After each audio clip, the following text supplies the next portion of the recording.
அன்பு மாணவ செல்வங்களுக்கு கலாபாரதியின் வாழ்த்துக்கள் கூடி இந்த காணொலியில் மைக்ரோஸ்கோப் உடைய பேசிக்ஸ் பார்க்க போகிறோம் பிள்ளைங்களா. ரெண்டு வகையான மைக்ரோஸ்கோப்ஸ் இருக்குது. ஒன்று சிம்பிள் மைக்ரோஸ்கோப், இன்னொன்று காம்பவுண்ட் மைக்ரோஸ்கோப்.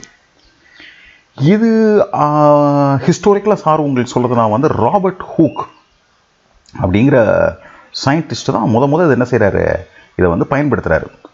தமிழில் இதை நுண்ணோக்கின்னு சொல்லலாம். நுண்ணோக்கி, ஓகே, நுண்ணோக்கி இப்படின்னு சொல்லலாம்.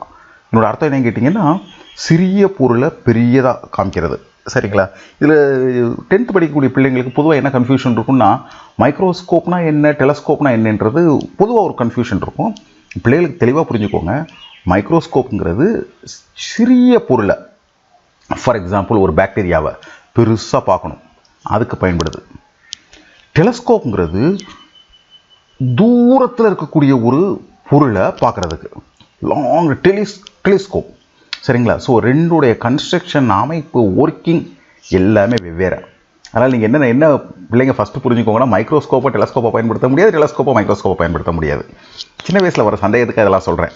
டெலஸ்கோப் மிகப்பெரிய சைஸாக இருக்கும். காம்பவுண்ட் ஒரு பிள்ளைகளுக்கு புரிகிற மாதிரி சொல்கிறேன்னா, காம்பவுண்ட் மைக்ரோஸ்கோப்பை விட ஏறத்தாழ ஒரு 500 மடங்கு அதிக விடையோடு இருக்கும் உண்மையான டெலஸ்கோப். Just imagine. ரொம்ப ரொம்ப ரொம்ப ரொம்ப பெரிய சைஸாக இருக்கும். சார் மாடர்ன் டெலஸ்கோப்ஸ்லாம் அதனுடைய டயாமீட்டரே 10 மீட்டருக்கு பில்டு பண்ணுறாங்க. 10 மீட்டர்னா ஜஸ்ட் இமேஜின் பண்ணி பாருங்கள். நம்ம அதிகபட்ச உயரம் எவ்வளோ இருப்போம்? ஒரு 1.25 மீட்டர் இருப்போமா? நம்ம 1.25 மீட்டர் 1.5 மீட்டர் கூட நம்ம இருக்க முடியாது. 10 meter just imagine. So telescope is completely different. சரிங்களா?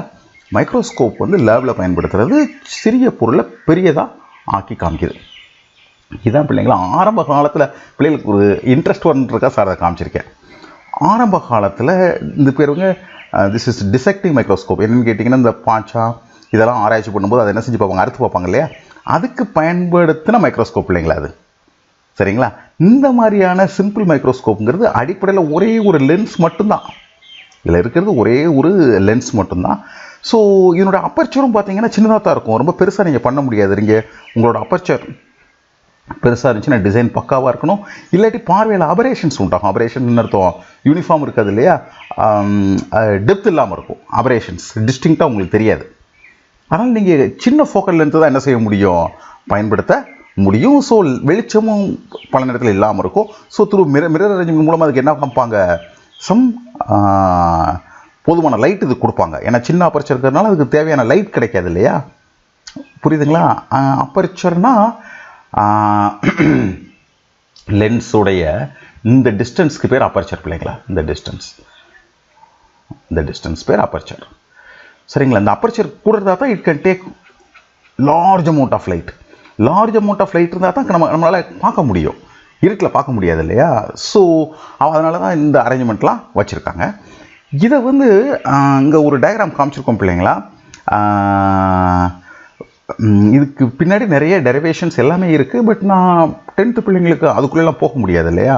2 விஷயம் மட்டும் சொல்கிறேன் பிள்ளைங்களா. என்னென்னா, இந்த சிம்பிள் மைக்ரோஸ்கோப்பை பயன்படுத்தும் பொழுது, சிம்பிள் மைக்ரோஸ்கோப்பில் என்னோட ஒரு லென்ஸு, ஒரு மேக்னிஃபையிங் லென்ஸு, இதை பயன்படுத்தும் போது பொதுவாக 2 விதமாக பயன்படுத்துவாங்க. ஒன்று என்ன பண்ணுவாங்கன்னா, இந்த ஃபோக்கல் லென்த்துக்கும் இந்த ஆப்டிக்கல் சென்டருக்கும் இடையில ஆப்ஜெக்டை வைப்பாங்க. சரிங்களா? இதுக்கு என்ன பேருன்னு கேட்டிங்கன்னா, டிஸ்டிங்க்ட் விஷன். நம்ம படிச்சிருக்கோம் இல்லையா, 25 சென்டிமீட்டருக்குள்ளேருந்து நம்மளால் என்ன செய்ய முடியும், நல்லா பார்க்க முடியும்னு நம்ம படிச்சிருக்கோம் இல்லையா. ஸோ இந்த மாதிரி அதை டிசைன் பண்ணுவாங்க. இந்த மாதிரி டிசைன் பண்ணால் உங்களுக்கு இமேஜ் இந்த லென்ஸில் இருந்து 25 சென்டிமீட்டருக்குள்ளே விழுற மாதிரி, இந்த டிஸ்டன்ஸ் 25 சென்டிமீட்டர் இருக்கிற மாதிரி அவங்க முயற்சி பண்ணுவாங்க. சரிங்களா? அப்போ அவங்களால தெளிவாக பார்க்க முடியுங்கிறதுக்காக கண். இப்போ இது எப்படின்னு கேட்டிங்கன்னா, இங்கே ஆப்ஜெக்ட் வச்சிங்கன்னா, இது உங்களுக்கு நம்ம ஏற்கனவே பல தடவை பார்த்துருக்கோம். சரிங்களா? ஒரு லைட் சென்டர் வழியாக அப்படியே என்ன ஆகும், எந்த டிவியேஷன் இல்லாமல் அன்டிவேட்டடாக போகும். இது என்ன செய்யும், ஃபோக்கஸ் வழியாக போகும். ஸோ நீங்கள் என்ன செய்யலாம், இந்த இடத்துல ஓகே, இது வழியாக நீங்கள் என்ன செய்யலாம், நீங்கள் பார்க்கலாம். பார்த்தா இந்த இமேஜ் கிடைக்கும். ஸோ நீங்கள் கண்ணை கம் ஸோ க்ளோசர். சில கண்ணில் கூட மாட்டிக்கிடுவாங்க, பார்த்துருப்பீங்கன்னு நினைக்கிறேன். அதை ஃபிக்ஸ்ட் மாட்டிக்கிடுவாங்க. ஸோ 25 சென்டிமீட்டர் இருக்கிற மாதிரி தான் நீங்கள் பண்ண முடியும். சரிங்களா? ஆனால் இப்படி பார்க்குறதுல என்ன ஒரு இதனுடைய மேக்னிஃபிகேஷன் ஃபேக்டர் இதான் பிள்ளைங்களா, 1+D/F. டிங்கிறது நம்மளால் பார்க்க முடியக்கூடிய 25 சென்டிமீட்டர். எஃப்ங்கிறது focal length of the lens. இதில் என்ன பிரச்சனைன்னு கேட்டிங்கன்னா உங்கள் கண் ஸ்ட்ரெயின் ஆகும். ரொம்ப நேரம் பார்த்தீங்கன்னா கண் என்ன ஆகும், ஸ்ட்ரெயின் ஆகும். அதனால் சிலர் என்ன பண்ணுவாங்க கேட்டிங்கன்னா ஆப்ஜெக்ட் எங்கே வைக்காம இந்த இடத்துல வைப்பாங்க. அப்போ இது பேரலாக கிடைக்கும். இது எங்கே உங்களுக்கு இமேஜ் கிடைக்கும், இன்ஃபினிட்டில் கிடைக்கும். ஸோ அப்போ உங்களுக்கு மேக்னிஃபிகேஷன் ஃபேக்டர் கொஞ்சம் குறையும், ஆனால் கண் ஸ்ட்ரெயின் ஆகாது. சரிங்களா? அந்த நேரத்தில் அதனோட மேக்னிஃபிகேஷன் ஃபேக்டர் எவ்வளோ இருக்குன்னு கேட்டிங்கன்னா D/F இருக்கும். ஆனால் இதில் என்ன பிரச்சனைன்னு கேட்டிங்கன்னா ஃபோக்கல் பாயிண்ட், இப்போ ஃபார் எக்ஸாம்பிள் உங்களால் வந்து 25 சென்டிமீட்டர் நீங்கள் என்ன செய்ய முடியுது, பார்க்க முடியுதுன்னா ஃபோக்கல் லென்த்தை நீங்கள் ஒரு அளவுக்கு மேலே என்ன செய்ய முடியாது, ரெடியூஸ் பண்ண முடியாது. நீங்கள் ஃபோக்கல் லென்த்தை ரெடியூஸ் பண்ண முயற்சி பண்ணால் டிசைன் எப்படி மாறும், ரொம்ப சிரமமாக மாறும். லென்ஸ் டிசைன் பண்ணுறது கஷ்டமாக மாறிடும். So focal length for example say 3 centimetre பண்ணிங்கன்னா அப்ராக்சிமேட்டாக உங்களுக்கு என்ன கிடைக்குது, 8 கிடைக்குது. ஸோ நீங்கள் +1 சேர்த்திங்கன்னா 9. ஸோ இதனுடைய மேக்னிஃபிகேஷன் ஃபேக்டருக்கு லிமிட் இருக்குது. அந்த லிமிட்டை தீர்மானிக்கிறது ஃபோக்கல் பாயிண்ட்டை தீர்மானிக்கிறது லென்ஸோடைய டிசைன். சரிங்களா? அப்போ ஒரு வாட்ச் ரிப்பேருக்கு, ரைட், ஒரு கோல்டை பரிசோதனை பண்ணுறதுக்கு, ஒரு டயமண்டை பரிசோதனை பண்ணுறதுக்கு இது போதுமானதாக இருக்குமே ஒழிய பயாலஜிக்கல் பர்பஸ் இது சர்வ் பண்ணாது. அப்போ என்ன பண்ணுறாங்க கேட்டிங்கன்னா இந்த மாதிரி 2 லென்ஸை சேர்த்து இந்த மாதிரி காம்பவுண்ட் மைக்ரோஸ்கோப் பண்ணுறாங்க. This is compound microscope. சரிங்களா? இங்கே ஒரு ஐபீஸ் இருக்குது. இங்கே என்ன இருக்குது, சாரி, இங்கே வந்து ஆப்ஜெக்ட் பக்கத்தில் இருக்கு இல்லையா, this is called as objective piece இருக்குது. இந்த பக்கம் இருக்கிறது ஐபீஸ். இது பழைய காலத்தில் பயன்படுத்தப்பட்ட ஒரு மைக்ரோஸ்கோப்பு. அது வழியாக வந்து ஒரு லார்வா பார்த்தா எப்படி தெரியும், லார்வானா தெரியும் இல்லையா, கொசுவுடைய முட்டை, கொசுவுடைய புழு, அது எப்படி தெரியுதுன்னு பாருங்கள் எவ்வளவு டிஸ்டிங்க்டாக. இது வந்து ஏறத்தாழ நீங்கள் எவ்வளோ போக முடியும் கேட்டிங்கன்னா 250 அளவுக்கு மேக்னிஃபிகேஷன் போக முடியும் 2 லென்ஸை நீங்கள் பயன்படுத்துறதுனால. சரிங்களா? இங்கே நான் சார் என்ன காமிச்சிருக்கேன், சும்மா ஒரு சிம்பிள் டயக்ராம் காமிச்சிருக்கேன். ஏன்னா இதுலேயும் நிறைய மேத்தமெட்டிக்ஸ் எல்லாம் இன்வால்வ் ஆகிருக்கு. நம்ம அதை பார்க்க முடியாதுங்கிறதுனால ஒரு அடிப்படையாக காமிச்சிருக்கேன். இங்கே என்ன ஒரு இது வச்சுருக்காங்க கேட்டிங்கன்னா ஆப்ஜெக்டை வந்து தட் இஸ் ஃபோக்கல் பாயிண்ட்டுக்கும் தட் இஸ் ரேடியஸ் ஆஃப் கர்வேச்சருக்கும் இடையில 2Fன்னு சொல்லுவோம் இல்லையா, இந்த ரெண்டுக்கும் இடையில தான் என்ன செய்கிறாங்க, பிளேஸ் பண்ணுறாங்க. அப்படின்னா தான் நம்மளுக்கு என்ன கிடைக்கும், இமேஜ் கிடைக்கும்.